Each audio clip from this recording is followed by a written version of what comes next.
साथियों नमस्कार। छोटा सा अड्डा।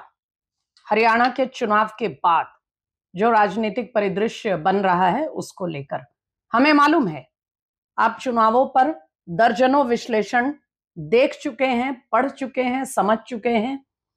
इलाका वाइज जातियों के दृष्टिकोण से अलग अलग दृष्टि से आप इसके विश्लेषण देखे होंगे। हमें वो सब अभी दोहराने की जरूरत नहीं है, लेकिन जैसे ही यह स्पष्ट हो गया कि कांग्रेस की हरियाणा में जो आंधी और आंधी से भी बढ़ के सुनामी आ रही थी, वो आंधी और सुनामी सभी हवा में उड़ गए। और सिर्फ यही नहीं, जो पारंपरिक रूप से कांग्रेस के हुड्डा परिवार के या कांग्रेस के दूसरे नेताओं के सबसे मजबूत गढ़ कहे जाते हैं, वहां भी कांग्रेस पार्टी हार गई। तो जैसे ही ये जो चुनाव का परिदृश्य है, जब ये स्पष्ट होने लगा, तो एक जबरदस्त कांग्रेस पार्टी के समर्थकों की, उनके आईटी सेल की और उनकी जो पूरी सेना है सोशल मीडिया पर, उसको काम पे झोंक दिया गया।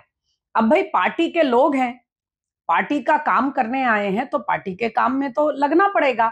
लेकिन सवाल यह है कि उन्होंने मुद्दा क्या बनाना चाहा। मुद्दा यह बनाना चाहा कि एकदम से शाम होने से पहले मंगलवार के दिन, नतीजों के दिन, मधुमक्खियों की तरह एक पूरा कांग्रेस के समर्थकों का दल बल हुड्डा और उनका जो समर्थक, उनका वर्ग है, जो उनके गुट है, उनके लोगों पे उनकी घेराबंदी कर ली, उस पे टूट पड़े और यह प्रयास किया गया कि पूरे के पूरे इस हार का ठीकरा जो है वो हुड्डा पर और उनके परिवार और उनके समर्थकों पर फोड़ दिया जाए। अब आप कहेंगे भाई पार्टी का चेहरा भूपेंद्र हुड्डा थे, पार्टी का पूरे चुनाव का जो पूरा मैनेजमेंट है, जो चुनाव का पूरे जो सारे धागे उनके कंट्रोल में थे, तो हार का ठीकरा कैसे नहीं फोड़ा जाएगा। चलिए ठीक है, लेकिन प्रयास कौन जिम्मेदार है, जिम्मेदारी तय करने की नहीं है।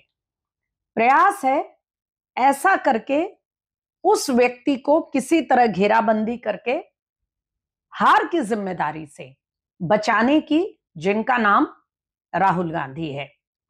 अब आप देखिए कैसे ये चीज इट डजंट एड अप, यानी कैसे ये बात तर्क संगत नहीं है और कैसे ये बार बार पार्टी करती आई है। सबसे पहले जिन लोगों ने पूरा का पूरा अकेले जिम्मेदारी हुड्डा पर डाली है, पहले उनके तर्क को देखते हैं। उनका क्या कहना है कि भूपेंद्र सिंह हुड्डा ने एक तरफा बिल्कुल अपने हाथ में सारा कंट्रोल रखा, किसी और को चुनाव प्रक्रिया में, टिकटों के मामले में, कैंपेन के मामले में, चुनाव मैनेजमेंट जो होता है, चुनाव संचालन की जो पूरी जो बारीकियां होती हैं, किसी में किसी और नेता को शामिल नहीं किया, किसी की भागीदारी नहीं होने दी और सब कुछ अपने कंट्रोल में रख लिया। चलिए मानते हैं। तो एक नेता जो 3 बार से, चलिए इस चुनाव को छोड़ दें, 2 बार से, 2 लोकसभा 2 विधानसभा, और पिछली लोकसभा में जहां कांग्रेस की बहुत बड़ी जीत दिखाई जा रही है, वहां भी 10 में से 5 सीटें ही आई। अगर इतनी बड़ी जीत होती तो 5 सीटें बीजेपी को भी गई हैं, ऐसा नहीं होना चाहिए था। चलिए बहरहाल, तो लगातार 4 चुनाव जिस नेता की अगुवाई में पार्टी वहां बीजेपी को नहीं हरा पाई, हारती चली गई, उस नेता के हाथ में पूरी पार्टी का दारोमदार आपने क्या सोचकर छोड़ दिया? क्या आपने ये सोचा कि आप 36 बिरादरी का एक मुहावरा रटते रहते हैं? ये जो 36 बिरादरी का मुहावरा आप रटते हैं, क्या यह आपकी रणनीति में रिफ्लेक्ट हो रहा है? चुनाव के समय आप विदेश में नरेंद्र मोदी के खिलाफ कैंपेन करने अमेरिका चले गए, जब वापस आए तब भी आपके पास कैंपेन का समय नहीं था। फिर आपको खबर मिली कि हालत पतली हो रही है, तो आप रोड शो करने चले गए।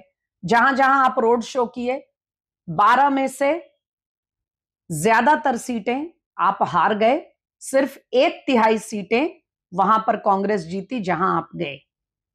तो आपका स्ट्राइक रेट क्या है? अब उसके बाद आप गायब हो गए। अब आते हैं दूसरे राज्यों पे। दूसरे राज्यों का जिक्र मैं इसलिए कर रही हूं क्योंकि जो लोग भूपेंद्र हुड्डा पे पूरा ठीकरा फोड़ रहे हैं वो भी तर्क दे रहे हैं कि अशोक गहलोत ने भी यही किया, भूपेश बघेल ने भी ऐसा किया, कमलनाथ ने भी ऐसा किया। भाई मेरे, केंद्रीय नेतृत्व, सेंट्रल लीडरशिप, हाई कमांड, जो शब्द कांग्रेस पार्टी की संस्कृति से आया है। लेफ्ट और भाजपा में कोई हाई कमांड नहीं होता था।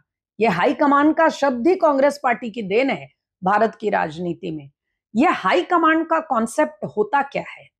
हाई कमांड इसीलिए तो होता है, यह स्वाभाविक है, बहुत ही सहज सी बात है कि किसी भी राज्य में जो महत्वपूर्ण नेता है, चाहे वो बीजेपी में हो, कांग्रेस में हो, किसी और दल में हो, भाजपा में भी ऐसे नेता हैं जो चाहेंगे कि अपने प्रदेश में वो अकेले राज करे, उनका कोई और को जगह ना दे, कोई चुनौती किसी से ना मिले। ऐसा ही कांग्रेस में भी है। भूपेश बघेल चाहेंगे कि छत्तीसगढ़ मेरे कब्जे में रहे, अशोक गहलोत चाहेंगे राजस्थान मेरे कब्जे में रहे, हुड्डा चाहेंगे हरियाणा मेरे कब्जे में रहे। तो केंद्रीय नेतृत्व किस दिन के लिए होता है? उसकी यही तो भूमिका है कि कोई भी नेता, कोई भी क्षत्रप किसी प्रदेश में इतना ताकतवर ना बन जाए कि वो बाकी सबको ठिकाने लगाने का प्रयास करे और अकेले एक छत्र राज करे। इसके लिए केंद्रीय नेतृत्व को नेतृत्व के लिहाज से भी, सामाजिक समीकरण के लिहाज से भी और संगठनात्मक लिहाज से एक बैलेंस, एक संतुलन बना करके रखना होता है। इसीलिए यहीं पे केंद्रीय नेतृत्व की भूमिका आती है। तो आप केंद्र में क्यों बैठे थे? आपने भूपेश बघेल के हाथ में छत्तीसगढ़ छोड़ दिया। साथियों, मैं छत्तीसगढ़ का पूरा चुनाव कैंपेन कवर करके आई थी, कहीं कोई दिखाई नहीं दे रहा था भूपेश बघेल के सिवा। आपने पार्टी को उनके हाथ में दे दिया। आपने अशोक गहलोत को कह दिया कि जो चाहे करो। आपने, कमलनाथ ने आपको ब्लैकमेल किया और आप उनके ब्लैकमेल में आ गए। आपको हुड्डा ब्लैकमेल कर रहे हैं, आप हुड्डा के ब्लैकमेल में आ गए। ये बहुत ही सरलीकरण करना है और ये बहुत ही एक लेजी विश्लेषण है ये कहना कि पूरे हार के लिए हुड्डा जिम्मेदार है। हुड्डा ने जो किया उनको करने दिया गया, ये आपके हाथ में था, आप इसके लिए जिम्मेदार हैं और आप बार बार यही गलती दोहराते हैं।